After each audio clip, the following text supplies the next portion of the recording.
ಸರಿ ಮೇಡಮ್. ಅವರಿಬ್ರು ತುಂಬಾನೇ ಆಯ್ತು ಮೇಡಮ್. ಅವ್ರ ಮೇಲೆ ಸ್ಪೆಷಲ್ ಆಗಿ ಕಂಡು ಮೇಡಮ್. ದಯವಿಟ್ಟು ಹುಷಾರಾಗಿ. ಮೇಡಮ್ ಅವರ ನಮಸ್ಕಾರ.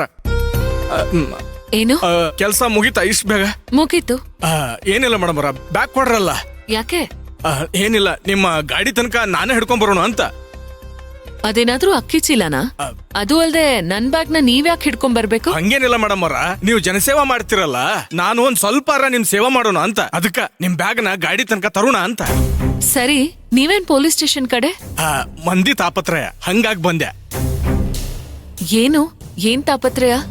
ರೋಡ್ ರಾಬ್ರಿ, ಹೈವೇಲ್ ಕಳತನ ಇದೆಲ್ಲ ಜಾಸ್ತಿ ಆಗ್ಯ, ಮಂದಿಗೆ ಹೈರಾಣ ಆಗ್ಯದ. ಅದಕ್ಕ ಕಂಪ್ಲೇಂಟ್ ಕೊಡೋಣ ಅಂತ ಬಂದೆ.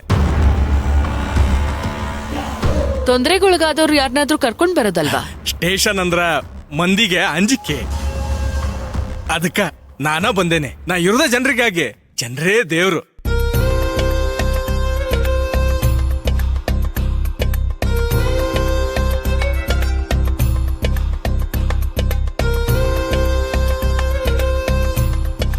ರಂಗ ಅವ್ರೆ, ಇವ್ರ ಹತ್ರ ಕಂಪ್ಲೇಂಟ್ ತಗೊಳ್ಳಿ. ಅದೇನ್ ವಿಷಯ ಅಂತ ನೋಡಿ. ಸರಿ ಮೇಡಮ್, ನಾನು ತಗೊಂತೀನಿ.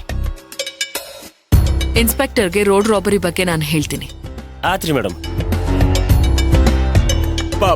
ಬರ್ರಿ ಸರ್. ಅಲ್ಲ ಲೇ, ಹೋಗ್ಲೆ.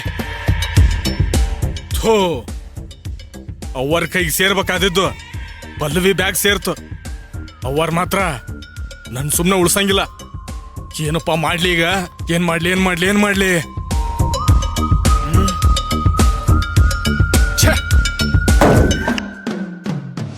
ಆ ಭೀಮಾಂಬಿಕಾ ವಾಡೆ ಬಿಟ್ಟು ಅಷ್ಟಾಗಿ ಹೊರಗೆಲ್ಲೂ ಕಾಣಿಸ್ಕೊಳ್ಳೋಳಲ್ಲ. ಬಿಡ್ರಿ ಸಾಹೇಬ್ರ, ಆಕಿದು ಊರ್ ಹಾಳು ಮಾಡೋ ಕಾರ್ಬಾರ್ ಇರ್ತದ. ಅದಕ್ಕ ಆಕಿ ಊರ್ ತುಂಬೆಲ್ಲ ಓಡಾಡ್ತಿರ್ತಾಳ. ಆದ್ರೂ ಅವಳಷ್ಟೆಲ್ಲ ಕಾಣಿಸ್ಕೊಳ್ಳಲ್ಲ ಕಾಕ. ಈ ಸ್ಕೂಲ್ ಕಾಂಪಿಟೇಷನ್ಸ್ ಅಲ್ಲಾಗ್ಲಿ ಅಥವಾ ನೀವ್ ಹೇಳೋ ಹಾಗೆ ಊರನ್ನ ಹಾಳು ಮಾಡೋ ಕೆಲ್ಸಗಳಲ್ಲಾಗ್ಲಿ ಎಲ್ಲೂ ಕಾಣಿಸ್ಕೊಳ್ಳಲ್ಲ ಅವಳು.